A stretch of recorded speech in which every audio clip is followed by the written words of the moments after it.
Hello friends, welcome to Ojaank IAS academy. हमारे mind map की श्रृंखला में आज का माइंड मैप जिसके बारे में हम डिस्कशन करने जा रहे हैं वो है बुंदेलखंड एक्सप्रेसवे। एक बहुत ही इंपॉर्टेंट एक्सप्रेसवे जो अभी अभी रिसेंटली न्यूज़ में हमें देखने को मिला है।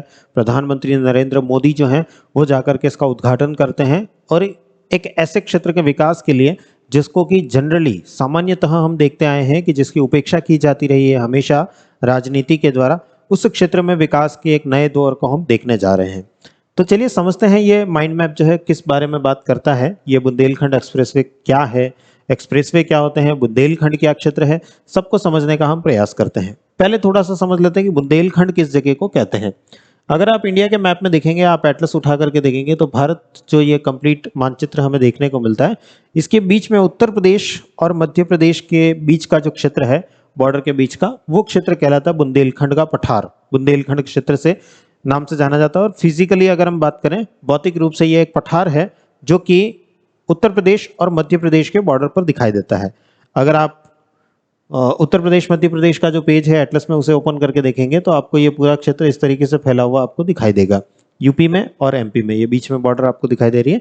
इस तरफ उत्तर प्रदेश है, इस तरफ मध्य प्रदेश है। यहाँ पर इसकी एग्जैक्ट लोकेशन हमें देखने को मिलती है।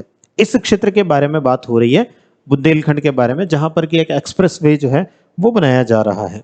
अगर मैं इस क्षेत्र की बात करूं तो इस क्षेत्र में जो एक्सप्रेस वे बन रहा है उत्तर प्रदेश में, अगर आप देखेंगे तो यहाँ पर चित्रकूट नाम का शहर है, एक कस्बा है, और चित्रकूट से एक एक्सप्रेसवे जो हम अभी देख रहे हैं, जिसकी बात कर रहे हैं, बुंदेलखंड एक्सप्रेसवे, जो लगभग 296 किलोमीटर लंबा है।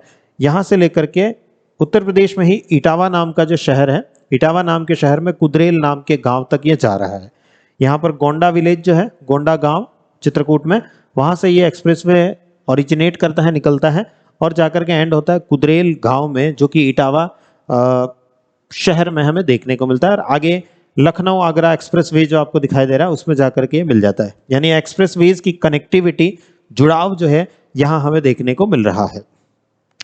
चलिए, तो लोकेशन आप लोगों ने देख लिया, अब समझते हैं इसको।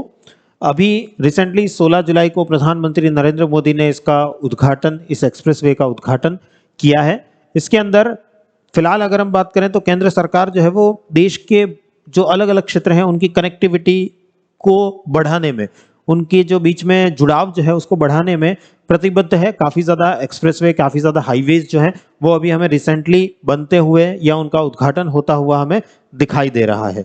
एंड अगर हम बात करें तो 29 फरवरी 2020 को प्रधानमंत्री नरेंद्र मोदी ने बुंदेलखंड एक्सप्रेसवे की आधारशिला, नींव जो है वो रखी थी और 28 महीने के अंदर इस पूरे प्रोजेक्ट को कंप्लीट कर लिया गया है। 28 महीनों के अंदर इसको कंप्लीट कर लिया गया है और प्रधानमंत्री नरेंद्र मोदी जो हैं वो अभी इसका उद्घाटन कर रहे हैं। और बुंदेलखंड का उद्घाटन, एक्सप्रेसवे का उद्घाटन जो है वो हो चुका है। अगर मैं इस उद्घाटन के बारे में, इस एक्सप्रेसवे के बारे में बात करूं तो 296 किलोमीटर लंबा ये हमें देखने को मिल रहा है और लगभग 15,000 करोड़ की लागत, 14,850 करोड़ की लागत जो है वो इसको बनाने में अभी तक हमें देखने को मिली है। 4 लेन जो हैं वो इसके अंदर हमें देखने को मिलेंगे, 2 लेन जाने के लिए, 2 लेन आने के लिए, इस तरीके से 4 लेन स्ट्रक्चर इसका है। लेकिन इसको इस तरीके से बनाया गया है कि ये 6 लेन में भी कन्वर्ट हो सकता है। फ्यूचर में अगर जरूरत पड़े, भविष्य में अगर जरूरत पड़े तो इसे 6 लेन में कन्वर्ट किया जा सकता है। इस प्रकार से इसे बनाया गया है, इसका डिजाइन कुछ इस तरीके से लिया गया है।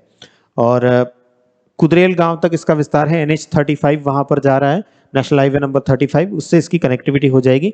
7 जिलों से होकर के ये गुजरेगा, जिसमें कि चित्रकूट, बांदा, महोबा, हमीरपुर, जालौन, औरैया और इटावा, इन 7 जिलों से होकर के जाता हुआ हमें दिखाई देगा।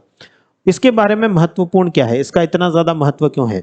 बुंदेलखंड क्षेत्र जब हम ज्योग्राफी में पढ़ते हैं तो हम जानते हैं कि औद्योगिक रूप से बहुत पिछड़ा हुआ क्षेत्र है। ना ही यहाँ पर कोई खेती होती है, एग्रीकल्चर के पॉइंट ऑफ व्यू से इंपॉर्टेंट नहीं है, ना ही यहाँ पर उद्योग जो है वो बहुत ज्यादा होते हैं। ये ज्यादातर बारिश जो है वो कम ही हमें यहाँ पर देखने को मिल रही, बहुत ज्यादा बारिश इस क्षेत्र में देखने को नहीं मिलती। तो वो सारे फैक्टर्स, वो सारे कारक जो कि जनसंख्या बढ़ने के होते हैं, वो सारे यहाँ पर नदारद हैं। वो सारे कारक यहाँ पर नहीं है। ना एग्रीकल्चर होती है, ना अच्छा क्लाइमेट है, ना ही बारिश अच्छी होती है, टेम्परेचर ज़्यादा रहता है, डेजर्ट वाली कंडीशन, मरुस्थल वाली स्थितियाँ यहाँ ज़्यादा देखने को मिलती है। इसी वजह से इस क्षेत्र का विकास जो है वो पिछले 70 सालों से हम देखते हैं कि बहुत ज्यादा नहीं हुआ है। लेकिन जैसा हम जानते हैं कि जो हमारी सड़कें होती हैं, रोड जो होती हैं, उनमें विकास बहता है, विकास की धमनियां होती हैं जो हमारी सड़कें होती हैं। तो यहाँ पर एक बड़े हाईवे का, बड़े एक्सप्रेस वे का प्रेजेंट होना, उपस्थित होना इस क्षेत्र में नया इन्वेस्टमेंट जो है वो लेकर के आएगा। नए नए अलग अलग प्रकार के इन्वेस्टमेंट हमें देखने को मिलेंगे, अलग अलग प्रकार के उद्योग यहाँ पर विकसित होते हुए दिखेंगे और आर्थिक विकास, इकोनॉमिक डेवलपमेंट इस रीजन का बहुत अच्छा हमें देखने को मिलेगा। तो इस वजह से इसका महत्व काफी ज्यादा हमें बढ़ता हुआ दिखाई देता है। अगर मैं एक्सप्रेस वे के बारे में बात करूं तो भारत में एक्सप्रेस वे जो है वो सड़कों की सबसे हायर कैटेगरी, सबसे उच्चतम श्रेणी हमें देखने को मिलती है। और अगर जनवरी 2022 तक बात करें तो भारत में एक्सप्रेसवे की लंबाई बहुत कम है, 2074 या 2075 किलोमीटर ही हमें इसकी टोटल लेंथ, पूरे भारत में एक्सप्रेसवे की टोटल लेंथ हमें देखने को मिलती है।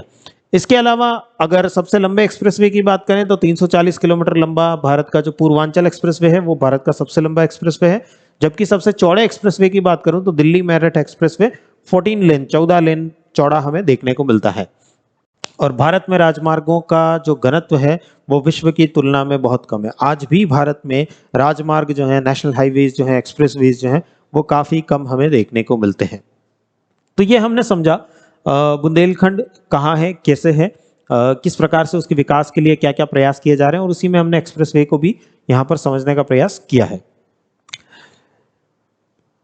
जो कोर्सेज हमारी तरफ से अभी न्यूली लॉन्च किए जा रहे हैं, जो बच्चे 9th 10th 11th 12th में है, आप जो यूपीएससी की प्रिपरेशन कर रहे हैं इन क्लासेस में रह करके, या आपके कोई छोटे बड़े भाई बहन जो हैं वो 9th 10th 11th 12th class में अगर हैं, तो उनके लिए एक सुनहरा मौका हम लेकर के आए हैं। ओजांग पढ़ाई वाला एक न्यू प्रोग्राम हमने स्टार्ट किया है जिसमें 9th से लेकर के 12th क्लास तक के बच्चों को एजुकेशन जो है वो प्रोवाइड की जाएगी।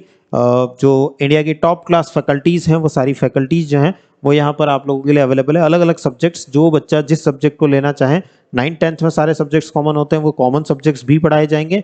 साथ ही साथ 11th 12th क्लास में जो भी बच्चा जिस भी स्ट्रीम में जाता है, जो भी सब्जेक्ट लेना चाहता है, वो सब्जेक्ट वो चूज कर सकता है और पढ़ाई, अपनी पढ़ाई को एक नया डायमेंशन, एक नया आयाम जो है वो दे सकता है। ऑफलाइन अगर आप इसे ज्वाइन करना चाहते हैं तो गोरखपुर और उदयपुर 2 सेंटर्स पर आप इसे ज्वाइन कर सकते हैं, और अगर ऑनलाइन ज्वाइन करना चाहते हैं तो कहीं से भी ज्वाइन कर सकते हैं। भारत के किसी भी कोने से आप ओजांग पढ़ाई वाला प्रोजेक्ट से जुड़ सकते हैं, अपनी पढ़ाई को एक नई दिशा, नया आयाम दे सकते हैं।